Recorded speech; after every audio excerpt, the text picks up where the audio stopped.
So we also had a huge drop of images of the new Cyberverse stuff for this TV show and all of its new figures. Now, right now, all the Cyberverse Wave 1 and 2 stuff is starting to show up in retail. This stuff is Wave 3 and 4. Some characters that we knew were coming but never saw any toys. Some characters that we already have toys of, but now we have different price points of it.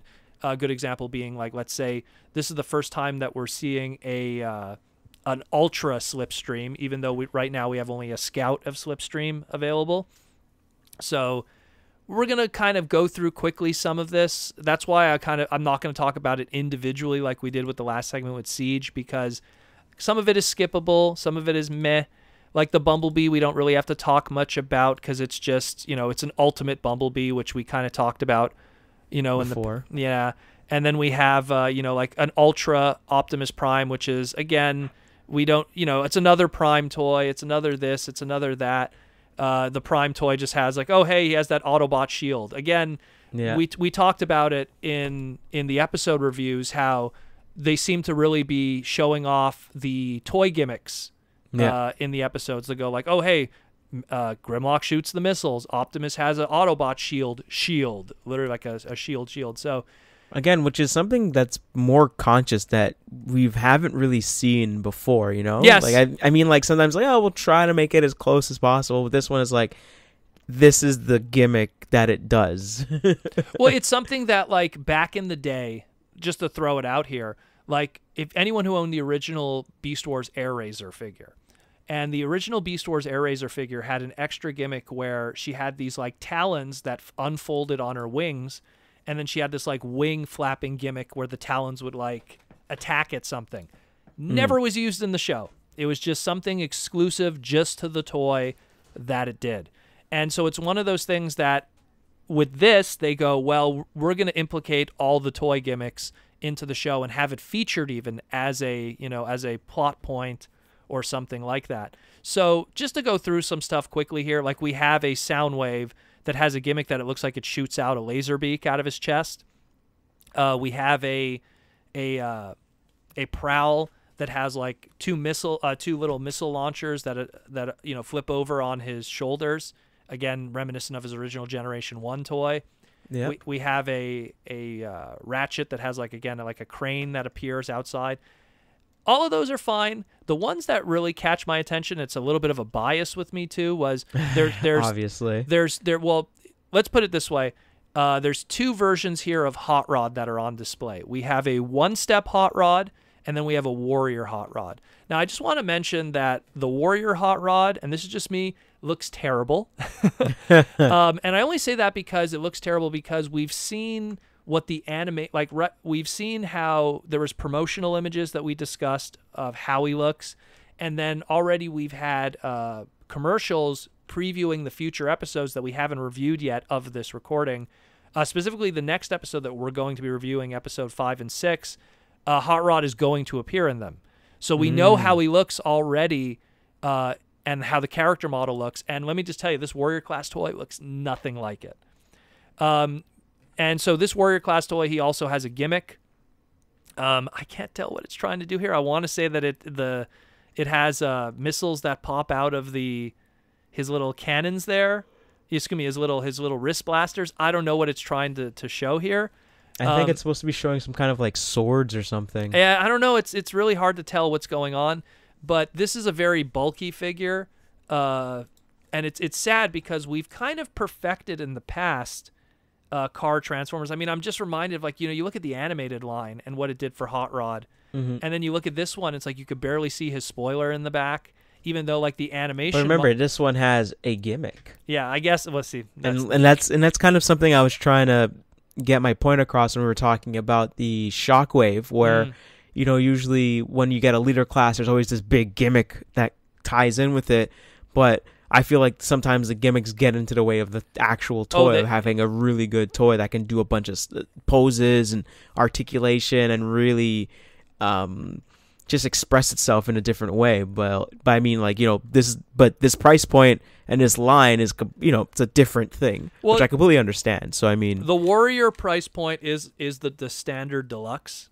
which is kind of unfortunate because it's like, well, this is probably going to be the best version of Hot Rod in this line. Because like I don't see them doing a better one that's more show accurate in, let's say, the Ultimate or Ultra class. I could be wrong, but the cards usually never venture that far outside of Bumblebee for obvious reasons. And then, of course, you have the one-step version. And the one-step version, in its simplicity, looks more like the animation model. Obviously, you know, the spoiler isn't able to be present because of the limitations of plastic and stuff. But then the thing that kind of sucks with this one is it has like a built-in saw blade, which again homages the original Generation 1 show. Specifically the 86 movie, where he had the saw blade. Yeah. But it also looks like it's permanently affixed on his arm, and you can never take it. Right there. Yeah. Yeah. So, I mean, again, this one, like in its simplicity and lack of paint, the overall sculpted body on this one looks more reminiscent to the animation model, although then, you know, the spoiler is absent on the back there. But it's also the much more simpler and smaller one, where the larger one, it almost looks like a separate character, the Warrior one. And same thing, the alt mode is very bulky. I find it very weird engineering-wise why one looks one way and one looks the other. I mean, I could understand with the movie stuff because they were using multiple different molds and trying to make mileage with it. But with this one, it's like, very weird. It's kind of a shame, and it sucks because, again, I love my Hot Rod, and this one doesn't look too hot. Really doesn't. Some of the others here, like we also have, again, Wheeljack. We finally get a good shot at Wheeljack. We were talking about how third parties doing a Wheeljack of Cyberverse. So we also have the one-step Wheeljack with, you know, the flip-over cannon. It's a very gimmick-based line. Everyone has to have something that does something in order to justify, like, I guess, what it does. Even the higher expensive price point stuff still has something that's flippy and spinny and you know, or that spins around and stuff. It's clear that they're obviously going for a younger market with these toys, and it's in its simplicity. Where again, the War for Cybertron Siege stuff is the more complex stuff and more fan oriented.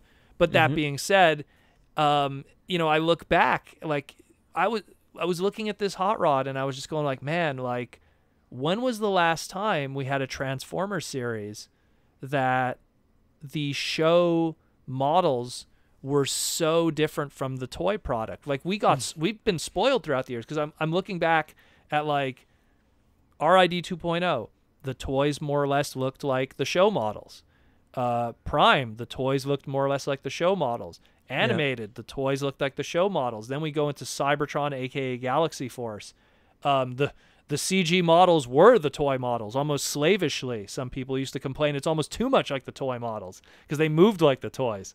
And then we go into Energon, and I think like Armada was the last time that we really had a series where some of the toys didn't look like the show models, mostly because they were blocky. Yeah, extremely blocky. You know, so where like you would look at, say, like Red Alert, and he was a lot more slimmer in the animation models, but the toys were blocky. And it's the same thing. That's what people used to give Armada heck for, was just how ugly the toys looked. Even though, you know, it has its own charm, but Armada used to get a lot of slack for that because of how it didn't look like the show and how bulky it was.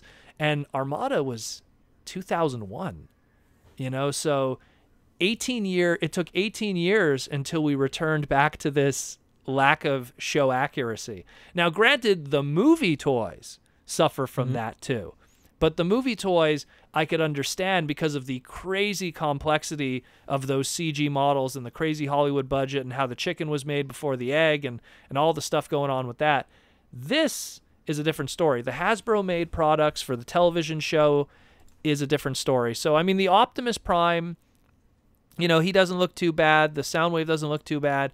But some of the others, now I'm really curious how much they venture off from the animation model, because we've seen toys, but we haven't seen animation models yet. We haven't seen how some of these characters look at the Wheeljack, I would say. Yeah.